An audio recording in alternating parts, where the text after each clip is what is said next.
दोस्तों आज हम लोग बात करेंगे टाइम मैनेजमेंट की। किसी भी आदमी की ज़िंदगी में सबसे बड़ा जो चैलेंज होता है वो टाइम मैनेजमेंट का होता है। सुबह उठने से लेके रात सोने तक वो अपने समय को कैसे यूटिलाइज करे जिससे कि मैक्सिमम आउटपुट, या अगर अर्थशास्त्र की भाषा में कहें तो ऑप्टिमम आउटपुट उसे कैसे मिल सकता है। इसके लिए हमें कुछ बेसिक चीज़ों का ध्यान रखना पड़ेगा। आज हम उसी पे बात करने वाले हैं। दोस्तों हर किसी के पास ज़िंदगी में वही 24 घंटे हैं। उन्हीं 24 घंटों में कोई अंबानी बन जाता है, अडानी बन जाता है, मोदी बन जाता है, कोई मार्क जुकरबर्ग बन जाता है, कोई जेफ बेजोस बन जाता है। सबके पास वही 24 घंटे हैं।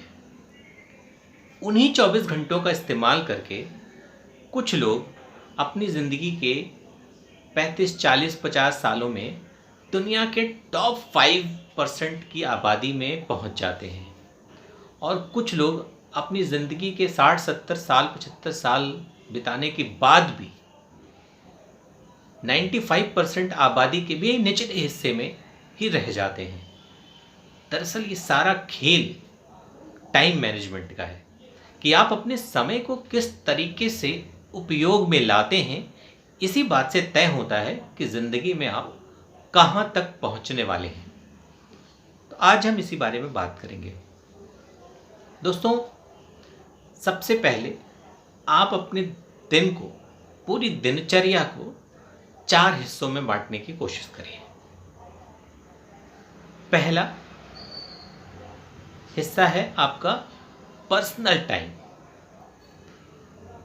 पूरे दिन में कम से कम 1 से 2 घंटे का समय ऐसा रखेंगे आप जिसे सिर्फ आप अपने लिए, अपनी मानसिक शांति के लिए, अपनी शारीरिक स्वास्थ्य के लिए, इन बातों के लिए रखेंगे, जिसमें आप अपनी नित्य क्रिया करेंगे, प्राणायाम करेंगे, आप योगाभ्यास करेंगे, मेडिटेशन करेंगे, यानी अपना ख्याल, अपने साथ समय बिताने की कोशिश करेंगे।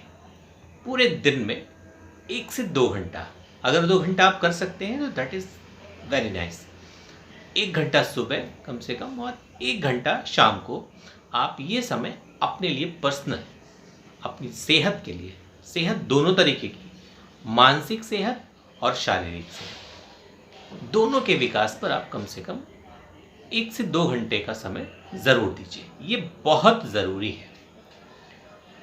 इसके बाद दूसरा शेड्यूल आपका होना चाहिए प्रोफेशनल लाइफ, यानी आप इंसान हैं तो आपकी एक प्रोफेशनल लाइफ है जो आपकी ज़िंदगी में आप किस मकाम पे पहुंचेंगे तय करेगी।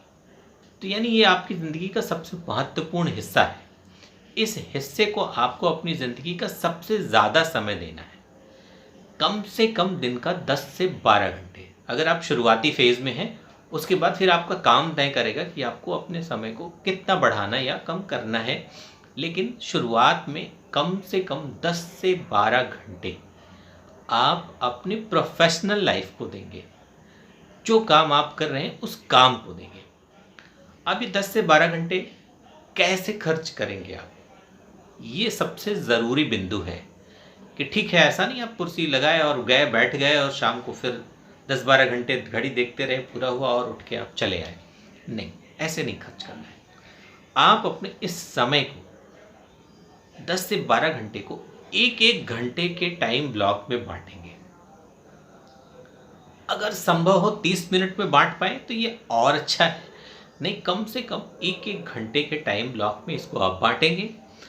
हर 1 घंटा पूरा होने के बाद 5 मिनट के लिए आप अपने उस बीते हुए 1 घंटे का मूल्यांकन, असेसमेंट करेंगे कि जो पिछला 1 घंटा आपने बिताया है उसमें आपने कौन कौन से काम किए और उसकी वजह से आपके काम में, जो आपकी प्रोफेशनल लाइफ है, उसमें क्या बढ़ोतरी हुई, उसमें क्या वैल्यू एडिशन हुआ।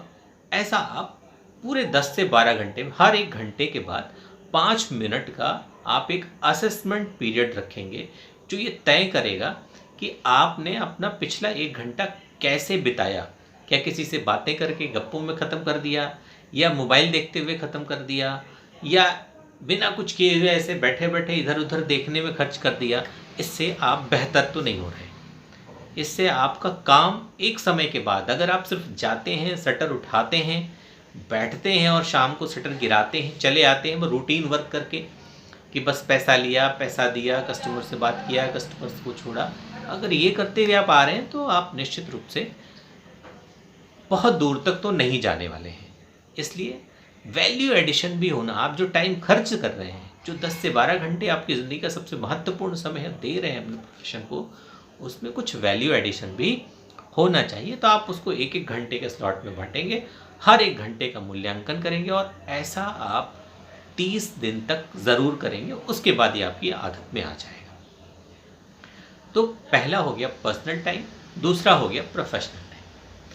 अब तीसरा होता है लर्निंग टाइम, क्योंकि आप रोज़ नया तभी कुछ कर पाएंगे, अपने काम में वैल्यू एडिशन तभी कर पाएंगे जब आप रोज़ नया कुछ सीखेंगे, लर्निंग करेंगे।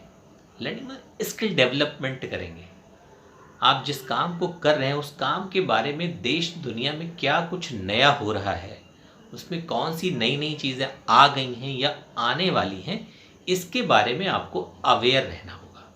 उस अवेयर रहने के लिए आपको रोज़ कम से कम 1 से 2 घंटा अपने दिन का इस बात के लिए देना है कि आपको कुछ नया सीखना है, कि आपकी फील्ड में जिसमें आप करियर बना रहे हैं, जिसमें आप अपनी प्रोफेशनल लाइफ को आगे बढ़ा रहे हैं, उस विषय में देश दुनिया में क्या कुछ नया हो रहा है, आप उसमें कुछ ना कुछ रोज़ नया सीखने की कोशिश करेंगे।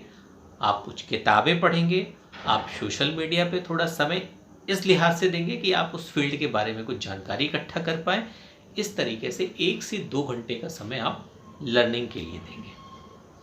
और फिर आखिरी में, अगर आप परिवार के साथ रहते हैं तो आप कम से कम 1 घंटे का समय फ्री रखिए, जिसमें ना सोशल मीडिया, ना प्रोफेशनल लाइफ, ना कुछ और गॉसिप्स, सिर्फ अपने फैमिली के साथ 1 घंटे का समय आप बिताने की कोशिश करेंगे।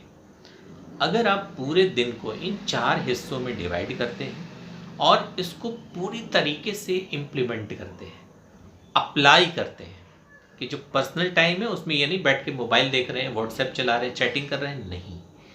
आपको वो सुबह के 1 घंटे या 2 घंटे जो आपके पास समय है, उसमें आप अपने शारीरिक क्षमता को बढ़ाने में और अपनी मानसिक, यानी मेडिटेशन करना है, कुछ स्पिरिचुअल कुछ चीज़ें पढ़नी है, जाननी है, इस तरीके, जिससे कि आपकी मानसिक अवस्था मजबूत हो, आप हर परिस्थिति में लड़ने के लिए अपने आप को तैयार कर सकें।